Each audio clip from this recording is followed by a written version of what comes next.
Halo, Assalamualaikum warahmatullahi wabarakatuh. Apa kabar teman-teman mahasiswa Fakultas Ekonomi Universitas Widya Mataram? Semoga saudara sehat selalu dan dilancarkan dimudahkan segala urusan saudara, baik urusan keluarga maupun pendidikan. Buat saudara yang baru kenal atau bertatap dengan saya, perkenalkan saya Nisfatul Iza, bisa dikontak di nomor Gmail atau HP sebagaimana yang tertera. Hari ini kita akan belajar tentang akuntansi sektor publik. Nah, bagi saudara yang sama sekali belum pernah mendengar istilah ini kesempatan buat saudara untuk banyak berdiskusi di kelas Google Classroom ataupun di grup WA. Tapi bagi saudara mungkin yang sudah menjalankan bahkan menjadi seorang akuntan di sektor publik, jangan pernah juga berhenti belajar dari siapapun, karena pasti akan ada hal baru yang bisa jadi menjadi ilmu yang sebelumnya tidak pernah ada di ruang kerja saudara. Baik, kita mulai dulu. Mulai apa? Kenalan bagi yang belum berkenal. Seperti saudara yang mungkin di kelas sore yang pernah bekerja, saya sebelumnya juga menjadi seorang praktisi ya di sebuah koperasi di bagian keuangan. Saya juga pernah terjun dalam bidang kemanusiaan penanggulangan tuberkulosis. Tapi saya bukan dokter.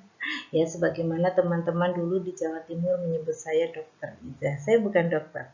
Jelas saya adalah seorang akuntan karena saya alumni akuntansi dari Muhammadiyah Sudiharjo dan Airlangga Surabaya.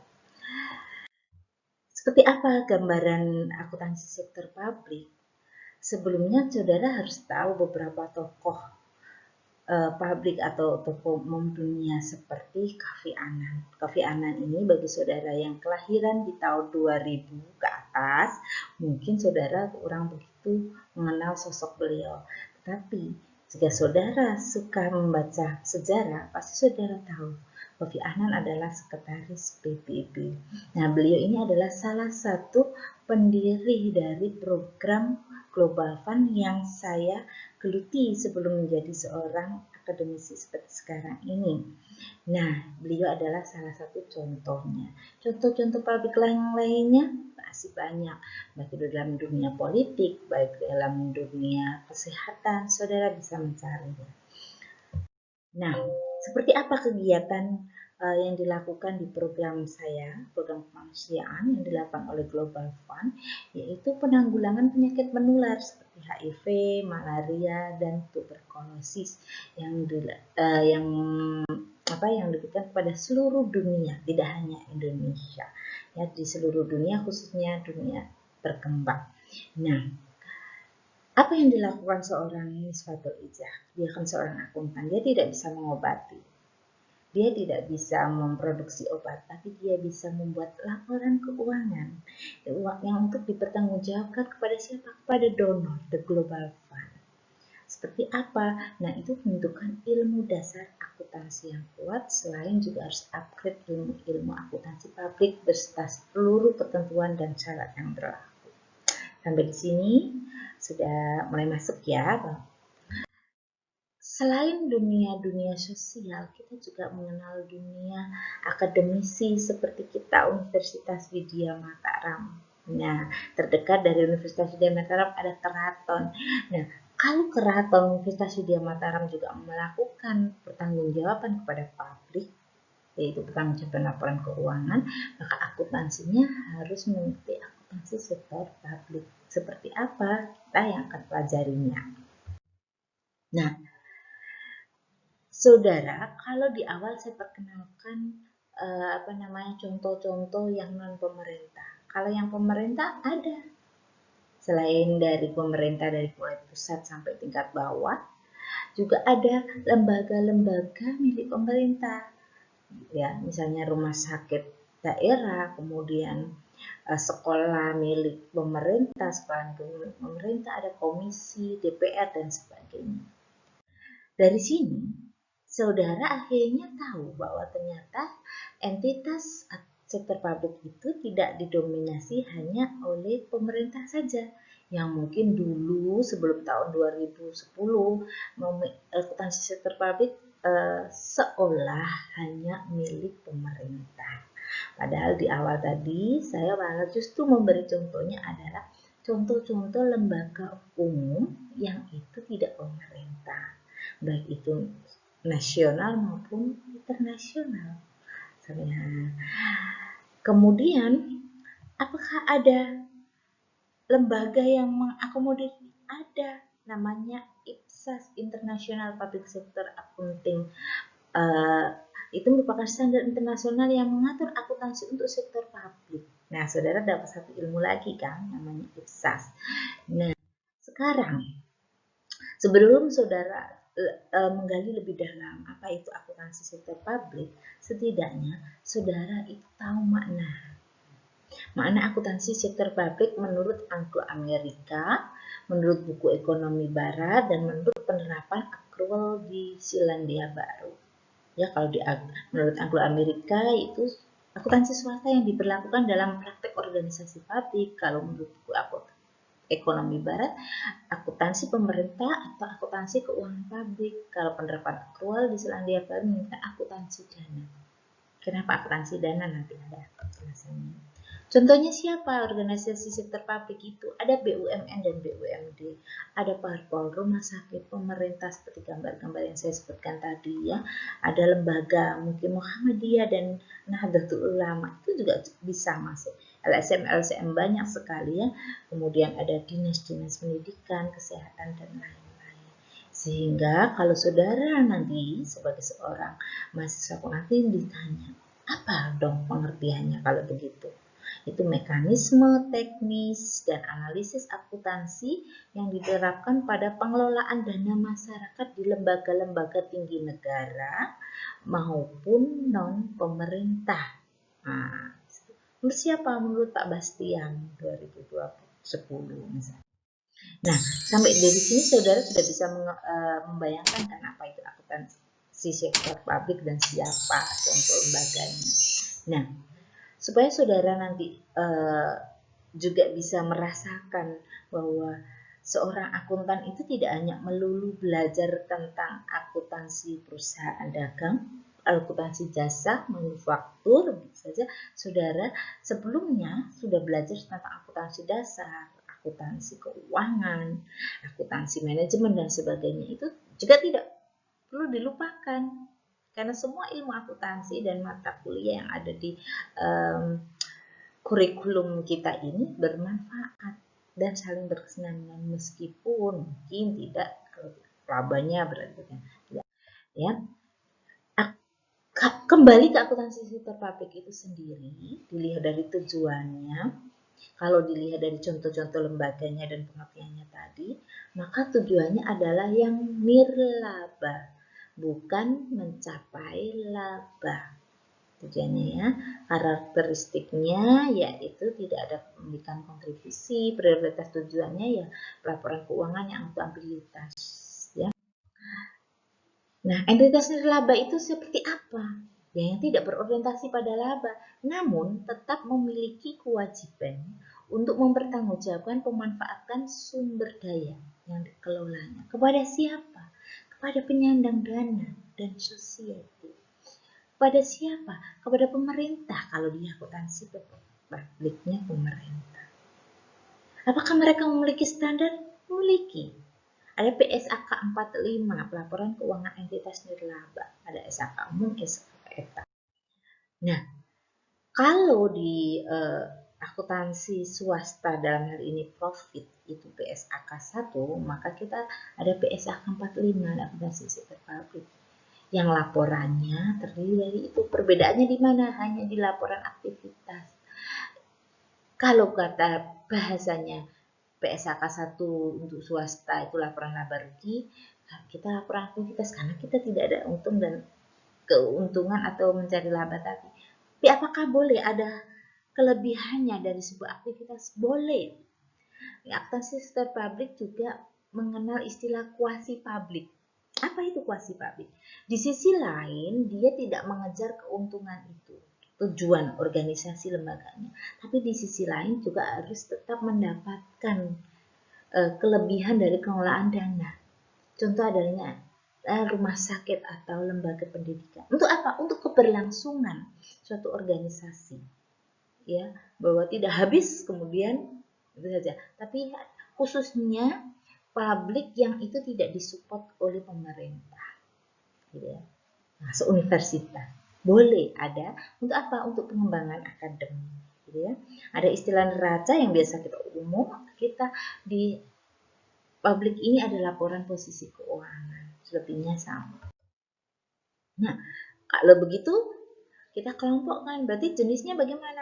Kalau swasta yang profit itu kumpulan modal, maka untuk yang publik kumpulan orang. Dalam rangka apa? Mencapai tujuannya, non-profit. Contohnya apa? Yayasan yang saya sebutkan tadi. Undang-undang yang melindunginya apa? Ada Undang-Undang 16 2001, ada Undang-Undang 17 2013. PSAK-nya apa? 45. Ya, sampai di sini Pak.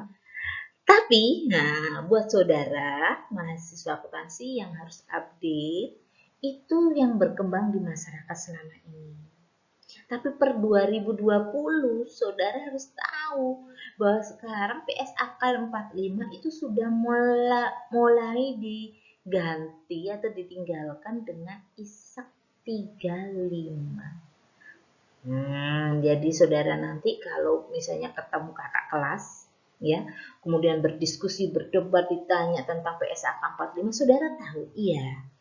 Tetapi sekarang diganti ISAK 35. Kenapa? Untuk memisahkan laporan keuangan yang berdasarkan aktivitasnya. Kalau dulu PSAK 45 itu pokoknya yang publik, yang organisasi tujuannya tidak untuk mengambil laba, itu menggunakan PSAK 45, sedangkan yang menggunakan laba PSAK 1, gitu kan. Tetapi sekarang setelah dilihat banyak organisasi yang itu tujuannya tidak profit, tetapi memiliki unit-unit usaha yang menghasilkan profit. Nah, unit-unit usaha yang menghasilkan profit itu bagaimana? Nah, untuk memisahkan itulah maka sekarang dilihat bukan dari hanya tujuannya, tapi aktivitas organisasinya. Kalau dulu aktivitas lembaganya, sekarang aktivitas kegiatannya. Kegiatan itu memperoleh laba atau tidak. Jika tidak, langsung ISAK 35. Jika organisasinya memang non-profit, tetapi dia masih ada unsur atau mempunyai sub, ya, yang menghasilkan laba, ya menggunakan PSAK 1, gitu ya. Karena sudah paham ya. Jadi untuk mahasiswa angkatan now, angkatan 2020-2021, wawasannya harus lebih lengkap. PSAK dulu kalau yang profit 4, PSAK 1, PSAK untuk produk pabrik ada PSAK 45. Tetapi mulai 20 adalah ISAK 35. Itu harus lebih lengkap ya, sebagai informasi. Begitu pula dengan istilah, saudara. Kenapa di awal slide tadi saya masih menyebutkan nirlaba? Karena saudara mungkin selama ini sudah terbiasa mendengar istilah nirlaba, bahkan kakak kelas saudara kemarin. Tetapi per tahun 2020 ini kegunaan kata yang tepat bukan lagi nirlaba tapi non-laba. Kenapa? Karena sudah jelas pemisahannya, itu yang dipisahkan dengan ISAK 35. Oke, sampai di sini saudara mendapatkan satu ilmu baru, wawasan baru. Maka ketika diajak diskusi senior atau orang di luar sana bertanya, saudara sudah bisa menjawab itu. Karena saudara adalah mahasiswa angkatan 2020. Ya. Sekarang, ini perbedaannya. Kalau tadi perbedaan PSAK 45 dan 1 sudah jelas tahu ya, laba dan rugi gitu ya. Sekarang laporan aktivitas di PSAK 45, di SSK 35 adalah laporan penghasilan komprehensif. Terus ada sendiri laporan perubahan aset neto. Ini perubahannya. Seperti apa wujudnya nanti di setiap kelas saudara akan pelajari itu. Nah, bagaimana kalau pabriknya itu pabrik yang pemerintah? Nah, tadi kan saya sudah sebutkan, pabrik tidak hanya pemerintah aja, tetapi ada yang non pemerintah bisa menggunakan ISAK 35 itu. Tapi yang pemerintah berdasarkan PP nomor 71 tahun 2020, laporan keuangannya ini nama-namanya. Ya, jadi ada laporan operasional juga, ada laporan realisasi anggaran juga, ada laporan saldo anggaran lebih, ada laporan perubahan entitas, ya. Nah, sekarang semua sistem yang digunakan biasanya adalah accrual basis kecuali laporan realisasi anggaran. Kenapa? Karena anggaran itu dibuat berdasarkan kas, gitu ya. Nah, saya munculkan ini, saudara. Kenapa penting saya munculkan perbedaan ini? Yang di sebelah kanan ini adalah prosedur pencatatan atau pembuatan laporan keuangan di profit. Nah, sebelah kiri di public. Nah, bagaimana profit atau swasta ini? Saudara pasti sudah hafal dong, mulai sejak semester 1 sampai semester 5 saudara sudah dapatkan ini. Dimulai dari transaksi itu ya ada jual beli, ada apa saja yang dapat menguntungkan itu, kemudian buktikan dengan bukti seperti kwitansi, invoice dan lain sebagainya, dicatat ke dalam jurnal, dibedakan mana yang debit dan kredit. Kenapa kita setiap melakukan penjurnalan harus ada debit dan kredit? Saudara, tidak menuntut kemungkinan ada yang lupa dengan istilah double entry bookkeeping. Atau saking sibuknya banyak mata kuliah semester 1, 2, 3 yang banyak sampai lupa banyak membaca teorinya, tapi sudah bisa. Ya. Double entry bookkeeping setiap satu kali transaksi melibatkan transaksi yang lain. Satu kali transaksi melibatkan dua pencatatan sekaligus debit dan kredit yang disebut dengan ayat jurnal. Nah, ayat jurnal debit dan kredit ini kemudian diposting, dipilah ke dalam buku besar. Saudara jangan lupa arti buku besar, yaitu pengelompokan rekening-rekening yang sama. Rekening bahasa Arab, bahasa awamnya bukan rekening seperti rekening listrik. Ini fatal sekali. Masih ada mahasiswa yang menganggap istilah rekening adalah hanya untuk rekening listrik. Rekening itu ya kode-kodenya ada kulkas, bank, dipilah. Kemudian dipilah ke dalam mana akun real dan nominal di neraca lajur. Akun real itu apa? Sekedar refleks saja, mengingat akun real itu akun yang nyata yang akan berlanjut di periode berikutnya. Contohnya akun real itu yang ada di neraca, kekayaan dan kewajiban. Sedangkan akun nominal yaitu akun sementara karena dia akan berakhir di satu periode ini saja, yaitu akun-akun yang ada di laporan laba rugi, yaitu pendapatan dan biaya. Ini harus diingat. Kemudian dipilah dalam neraca lajur. Ingat, neraca lajur hanya alat dalam praktek teori pembelajaran. Kalau dalam dunia kerja sudah sangat ditinggalkan neraca lajur ini. Apalagi di era 4.0 semuanya yang sudah serba komputerisasi. Tapi saudara, selalu saya ingatkan, meskipun sekarang semuanya sudah tergantikan oleh komputerisasi, saudara sebagai seorang akuntan, saudara harus tahu prosedurnya ini. Itu yang membedakan saudara dengan nanti yang bisa jadi operator keuangan itu bukan orang akuntansi. Saudara itu tahu dasarnya. Sehingga ketika seandainya di era 4.0, era 5.0 nanti itu sudah tidak dibutuhkan manusia untuk mengoperasikan keuangan karena semuanya sudah manusia yang khusus akuntan, maksudnya semuanya sudah serba komputerisasi. Lawan saudara tidak hanya sesama akuntan, tetapi juga orang non akuntan yang punya keterampilan komputer. Bahkan lawan saudara adalah komputer itu sendiri. Tapi saudara bisa menjadi pendamping orang yang membuat sistem itu, ya. Untuk dipilah ke dalam laporan keuangan yang terdiri dari yang saya sebut tadi, ada neraca, ada laporan laba rugi, ada catatan atas laporan keuangan. Sampai di sini saudara masih ingat tentang materi-materi dasar akuntansi kan. Ya, kalau saudara sudah ingat di materi akuntansi dasar yang biasanya banyak membahas tentang akuntansi, proses akuntansi dagang, usaha, manufaktur, maka idealnya saudara juga akan sangat gampang untuk menerapkan di akuntansi sektor publik ini.